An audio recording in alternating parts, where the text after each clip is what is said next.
Tell me about your history experience with guns. Like, do you remember the first time you saw a gun? The first time I saw a gun in real life was I was doing poorly in high school. My freshman year, I was cutting every year. My parents very wisely sent me away to boarding school, Cheshire Academy in Connecticut.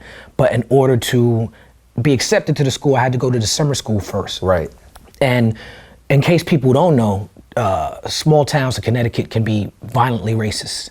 And, you know, the townies were the people who lived in the town who were sort of in opposition to those of us who were going to the boarding school, which I can understand. You know, you being from a small town and you see these kids coming in from all over the world and getting preferential treatment in your town. It could probably be, you know, disturbing to your psyche, but you know, we got shot at. You know, we had kids shooting at us.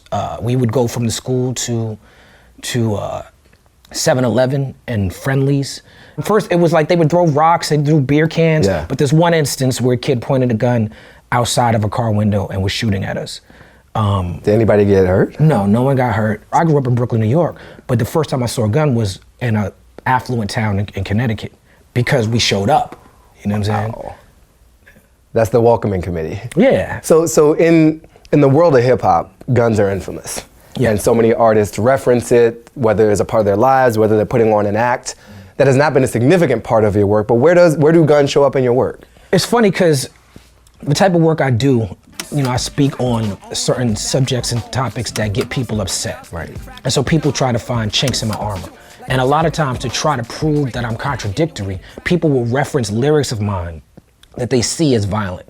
So I've had, in recent times on social network, you know, racist or white supremacists, go Google my lyrics and find examples of me talking about guns and then say, well, you're a hypocrite because you say that you're anti-violent. Because I'm anti-violent, I'm anti-war, I'm not a pacifist, but I'm anti-violent. You know, I did a song called Sharpshooters with Dead Prez, and I think it's on a Lyricist Lounge soundtrack. I'm one with my gun is the hook.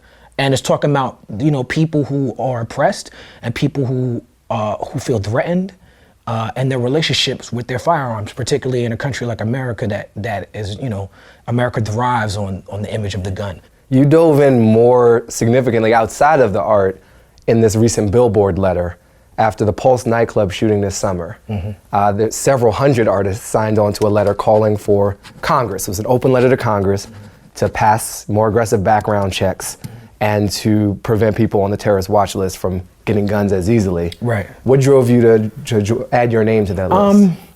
Well, I mean, the terror watch list itself is problematic because it the way that it's set up now and with the biases that we have in our country, more often than not, you have people who are brown people or people of color or Muslims who are getting unfairly harassed by being added to the terror watch list. I have friends of mine who have been added to the watch list and not allowed on planes. And you sure these friends are not terrorists? I'm positive. Okay. You know what I'm saying? Like, I just had to ask. That was my investigation. You know, you have to, you know, accountability. That letter was easy for me to sign my name to because, you know, Chris Rock did a Saturday Night Live monologue a couple years ago, which ended up being very prophetic because he talks about we're going to see 9/11 sales, and I saw one last week that people in Houston got in trouble for. But he talks about, you know, the commercialization of Christmas, and he talks about how he spoke out against gun violence, and then he got all these death threats, and he's like, well, shit, I need a gun. You know what I'm saying? But he mentions that, he said, I'm not super anti-gun. I'm not anti-gun at all. I just think that you shouldn't have a machine gun in your house across the street from a school the same way I can't drive a NASCAR down the street. You know what I'm saying? I think that was a very, very clear way to state it. I'm anti-violent and I'm anti-gun. I don't own a gun. I don't live a life that requires me to have a gun. I can't say that that's for everybody. I can't speak on everybody's situation. So while I am a proponent of not having guns, I think that there's a bottom line or a reality that we can all agree on about the safety precautions. American culture is built on the gun. You know. I want to follow up on that. You posted a tweet really recent, actually, a couple months ago. Quote, I don't fuck with guns. Okay, there we go. But unfortunately, America was built by the gun. Americans will never give up guns ever? Why do you feel that America will never give up guns ever? Because the way America is set up to capitalize on the blood and the sweat and the labor and the genocide of people, and then ignore that. The gun, the whole concept of it is that, the lack of accountability or lack of responsibility. You can be from a distance and destroy someone from a distance. You don't have to deal with that up front. You've talked about the National Rifle Association.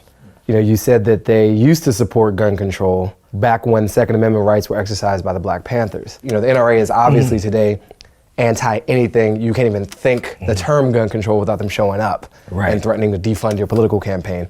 But that wasn't always the case. So what is your understanding of the history of this organization and how it's changed? Well, there's probably people who know the history better than I do. Yeah.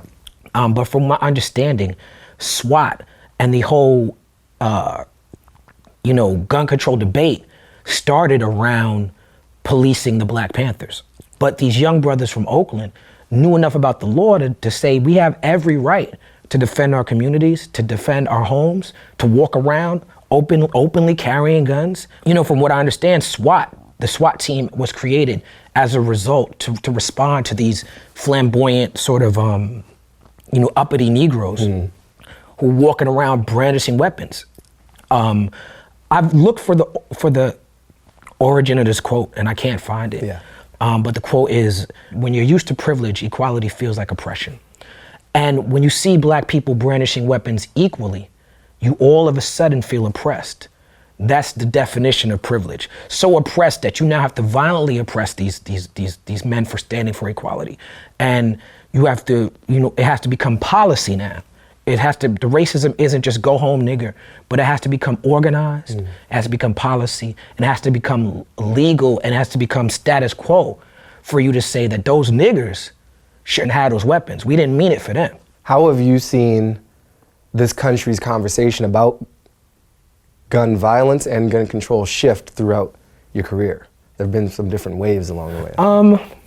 I think about how the president has gone on TV so many times, more than any other president, and just sort of somberly has to look at the camera and just be like, again, y'all? Like, please, can we try to get some legislation? Like, it looks real defeatist. And it's not even his fault in that particular situation, but I don't think he knows what else he can possibly say. It's a hard thing to watch. Yeah. It's a hard thing to watch our elected leader get on TV and plead with people, about these issues. It's tough. It's tough because how can you tell a man who's grown up in America, who's been indoctrinated to think that violence is an actual solution to problems, not to have a gun? And I'm not talking about, race, or not even a man or a woman, whoever, whatever gender. I'm not talking about a white man or a Black man. Like, I know dudes in the hood who could make intellectual cases for why they need to keep their illegal weapons. I don't agree with them, but they can make a case, So, I really don't know. What's the case they make? The case they make is that the police who are paid to protect us are actually acting as an occupying force. I live in a place where violence shows up at my doorstep, regardless of whether I choose to deal with it or not. I don't live in abject poverty. So I can't judge someone who feels like they need to have a gun or a dog or whatever they feel like they need in their apartment to protect themselves. Has this election in particular affected music you're working on right now? This election has affected the amount of people who come to me with the outdated idea that we should do a song to talk about something. Music is powerful, and music can be used to push social change. I'm thinking Farm Aid, Live Aid, We Are the World. I've participated in many songs that have been particularly for social causes. What it's taught me is that songs can't be done in that way. Songs have to be done organically and then they fit. Songs have to be made from an organic place or else it's not real. You can't go in the booth and say, I'm gonna do a song for justice. It's gonna sound corny. You know what I'm saying? It's gonna come off as corny. I've had to turn down 7, 8 songs this summer from people who shall remain nameless, call me the quality man. I just did a song about this happened and I need you because you the person who can. And I'm like, yo, I've been doing songs like that the whole fucking time. Like, and it's like, these are people who I have respect for, but if I start to jump on every single song that's about gun violence or about Black Lives Matter or about this, it cheapens what I do.